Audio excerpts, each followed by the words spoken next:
Good day, class. Welcome to Specialized Crop Production B, PTP 4702. Today we are going to discuss main themes as we prepare for our examination. We thought we should summarize our module so that we can know basically what it entails. Just to give you a little bit of introduction to the UNISA Science Campus, we are based in Florida, in Rotherport. This is a snapshot of our facility. Bottom right is the serious facility, that is the horticulture center. That's where we do all the growing of plants. On the left, this is also the horticulture center, a different view of the horticulture center. As you can see, the different glass houses with plastic sheathing over. We conduct a lot of plants-based research. We use facilities as you see on your top right. These are plant growth chambers. When you want to grow plants in an artificial environment, you're able to manipulate the temperature, you're able to manipulate the humidity, and then you can have different regimes by timing the different regimes. And then these will be the plants. That is this middle photo, middle bottom. These will be the plants as we grow them in the horticulture center. All right. For our module, we selected these themes: agroecological zones, soil preparation, crop rotation, cultivar choice. These are in fact not crop rotation but traditional methods of growing plants. Crop rotation is just one of those traditional methods. These are the topics that we are going to discuss. Let's go directly to agroecological zones. Agro, as you can hear, as you already understand, means agriculture. Ecological is everything that has got to do with the physical conditions, the rainfall patterns, the temperatures, the wind, and whether the place is coastal versus inland, and the spectra of plants and animals that you find. So that all defines what will be an agroecological zone. These agroecological zones, therefore, influence cropping practices because crops are adaptable in various agroecological zones. And therefore you will really see clearly defined areas of varying crop practices in South Africa.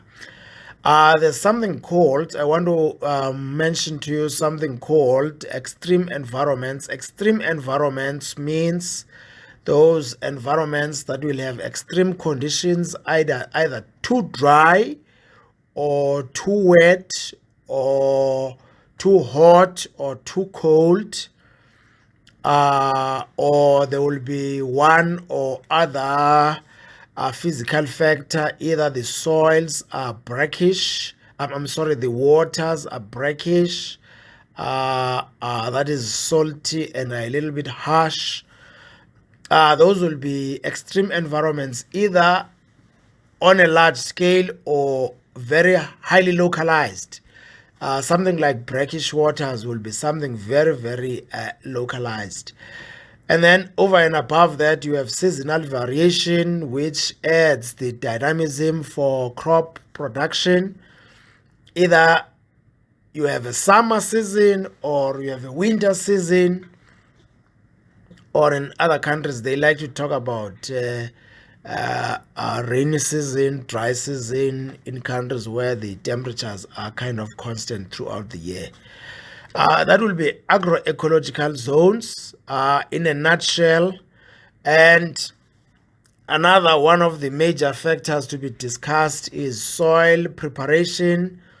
For soil preparation is it's important that you understand conventional tillage versus conservation tillage. Conventional tillage is the tillage whereby there will be thorough preparation of the seed bed so that you control your weeds totally and prepare that fine seed bed for easy planting and germination of the seed.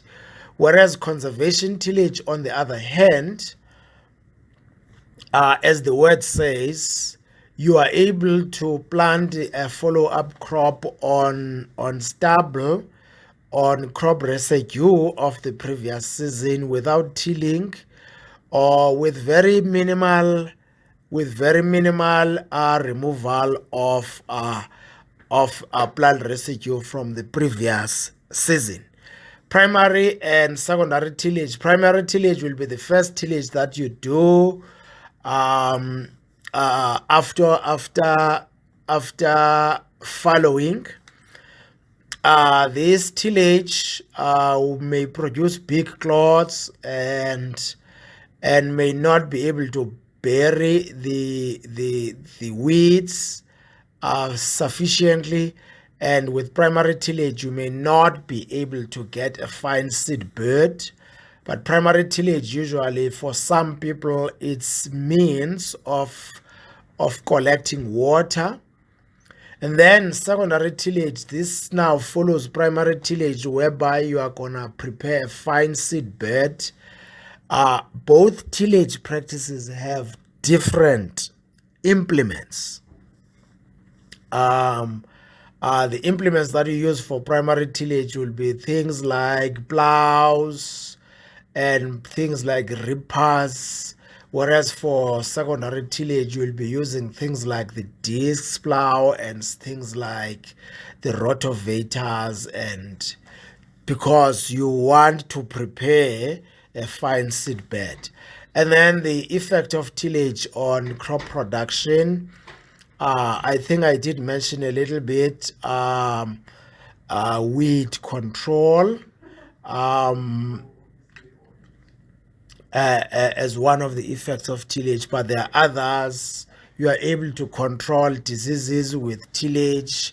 You are able to conserve moisture. There are various effects which are detailed in your study guide.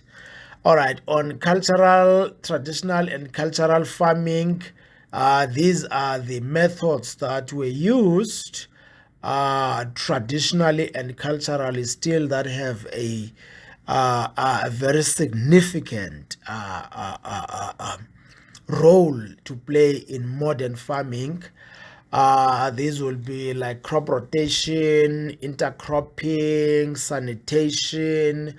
So these techniques, these methods of production have been passed from generation to generation, and they come as a result of wisdom and learning as you go, until they become really established in the psyche of the present day farmer.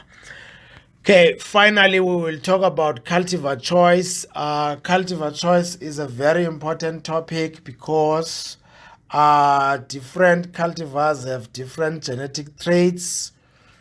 It's either you have cultivars that are adaptable in a particular environment, either they are adaptable for in a drought-stricken environment, they are heat resistant. Cultivars that may be resistant to pests and diseases. Therefore, with cultivar choice, there are factors to consider when you choose a cultivar, because each farmer has a different set of of of of of conditions. A maize farmer in Limpopo has a different set of conditions from a maize farmer in KwaZulu Natal. So in certain circumstances, these farmers will likely choose different cultivars to suit their production needs. We wrap up this session on summarizing specialized crop production B, PTP 4702. I do wish you personally a very fruitful semester, and that you will do well in your exams. Thank you very much.